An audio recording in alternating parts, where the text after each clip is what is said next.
Tonight's story is called The Stillwater. Signal received, written by Ravyn Crowe.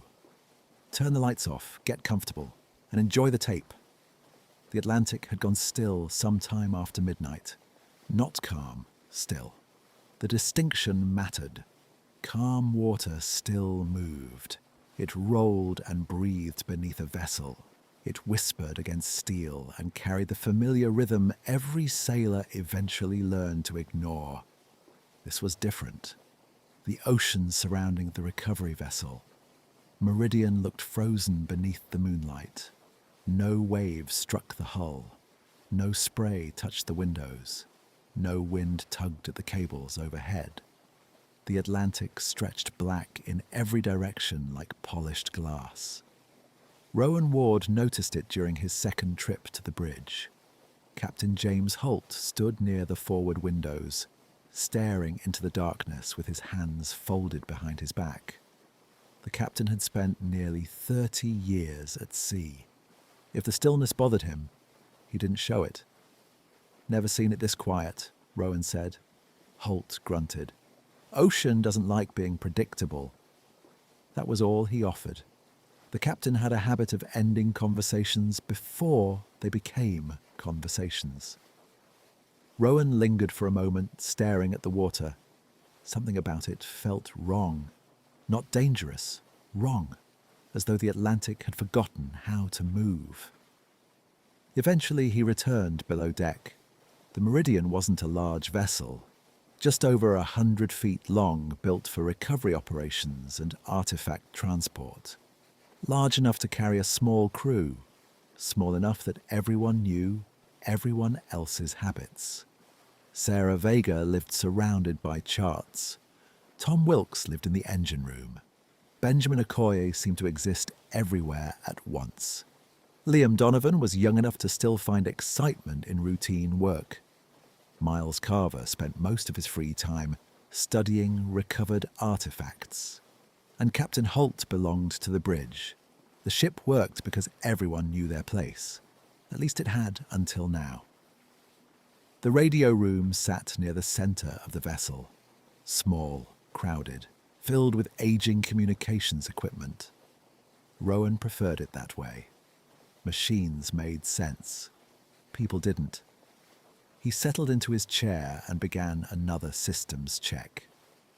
Outside, the Meridian continued north through the darkness, carrying a collection of colonial artifacts recently acquired from private collectors and estate sales. Gold coins, jewelry, ceremonial objects. Nothing unusual, at least according to the manifest. A burst of static exploded through the speakers. Rowan nearly spilled his coffee. The radio had activated by itself. Another burst, then silence. He reached for the volume dial. The static returned. Longer this time, almost rhythmic, and beneath it, a voice. Faint, broken, barely human. Rowan froze. Put. Static. It. More static, then. Back. The coffee slipped from his hand. Dark liquid splashed across the floor. Because Rowan knew that voice. Not the words, the voice. 6 years earlier, aboard another recovery vessel. Another Atlantic crossing. Another night at sea. A transmission had arrived through a storm. A warning nobody understood. A warning nobody obeyed. 3 weeks later, the vessel disappeared. Every person aboard vanished. The cargo vanished with them. Rowan had spent 6 years convincing himself he imagined the voice. Now it was speaking again. Put it back. The transmission died. Silence returned. Then another machine activated. The printer. The old thermal printer connected to the communication system suddenly whined to life. Paper slowly fed through the rollers. Rowan stared. No command had been entered. No incoming report had been received. Yet the machine continued printing. Printing. Printing. Until a single line appeared. 312, signal received, stand by. A knock sounded behind him. Rowan jumped.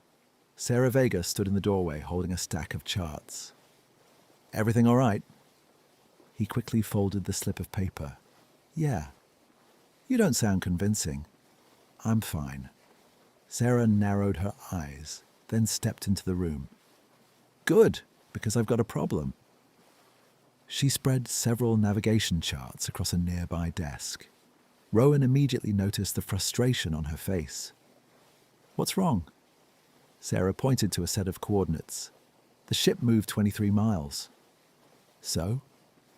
We haven't moved. Rowan frowned. What? The calculations show we've drifted 23 miles. She laid another chart beside the first, then another, then another. Every result showed the same thing. 23 miles, 23 miles, 23 miles. Sarah tapped her pencil against the desk. Tap, tap, tap. A habit she never seemed aware of.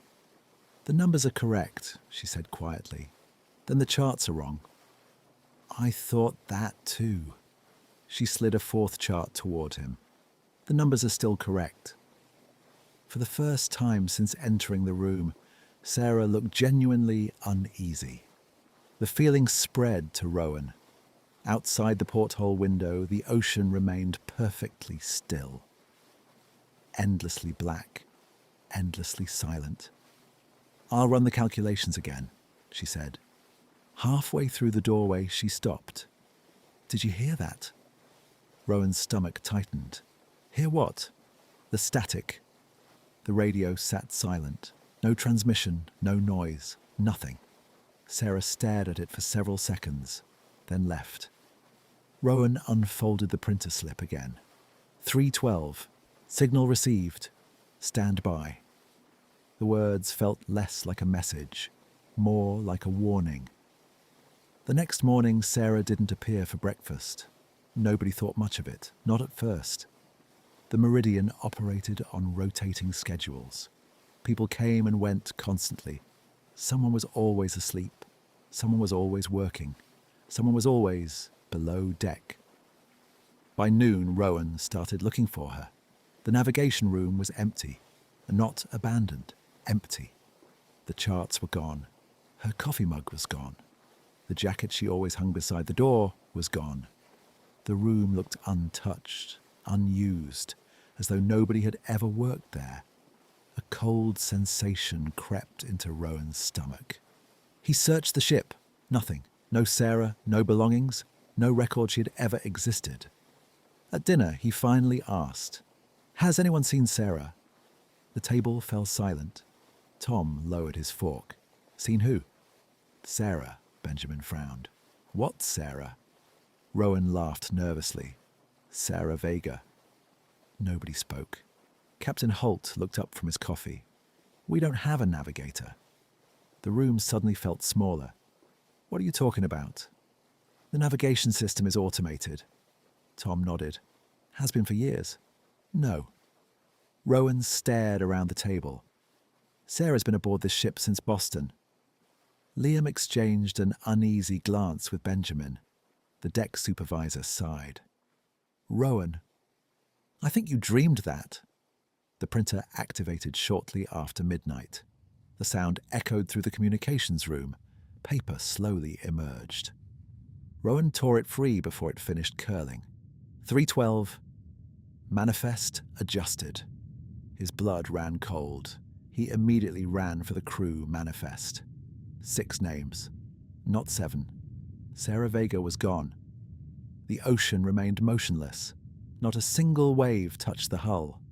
And for the first time since the voyage began, Rowan noticed something beneath the water. At first, he mistook them for pillars, dark shapes standing below the floodlights. Then he realized they were too tall, too narrow, too deliberate.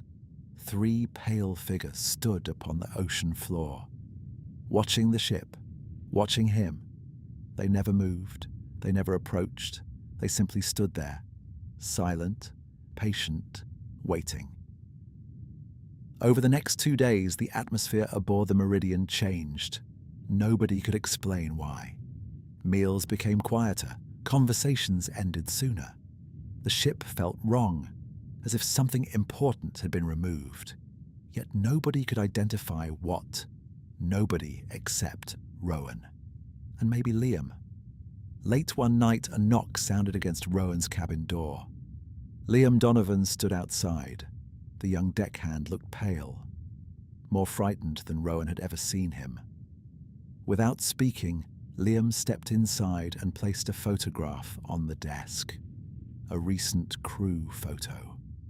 Taken only days earlier, 7 people stood smiling on the deck. Captain Holt, Tom, Benjamin, Miles, Liam, Rowan, and someone else, a 7th person, clearly visible, standing between Sarah and Tom. Rowan stared at the face. He didn't recognize it, yet something about that felt impossible. Liam pointed toward the photograph. "I've been staring at this for hours." Neither man spoke. "I know they're one of us." His voice trembled. "But I can't remember who they are." A chill passed through Rowan, because he couldn't remember either. The printer activated. Both men froze. The machine slowly fed another strip of paper. 3:12, Crewe account revised. The paper continued feeding. A second line appeared. Current personnel. 5. Rowan's stomach dropped. Sarah was gone. That should leave 6. The printer said 5, meaning someone else was already missing. Someone neither of them could remember. Neither of them noticed. The photograph sat between them. 7 faces, then 6. For the briefest moment, the image flickered. The unknown crew member disappeared. Now only 6 people remained in the picture, as though they had never been there at all. The printer activated one final time. A new message emerged. 3:12. Memory correction in progress. Neither man spoke. Outside the cabin window, 7 pale figures now stood beneath the black water, watching, waiting. And somewhere in the darkness below the meridian, the correction had only just begun. End of part 1. Hope you guys enjoyed another dark story from Ravyn Crowe. And make sure you come back next week for part 2. But before you disappear into the dark, tell us your creepiest, strangest, or downright funniest elevator story. Help lighten up the comments, or make them even worse. Maybe the doors opened to the wrong floor. Maybe somebody got on that shouldn't have. Or maybe something followed you out. Drop your story down in the comments. Because around here, the best nightmares usually come from real people. And who knows, your experience might inspire a future tape on VHS After Midnight. Until next time, if the elevator stops somewhere unfamiliar, don't get stuck on the wrong floor.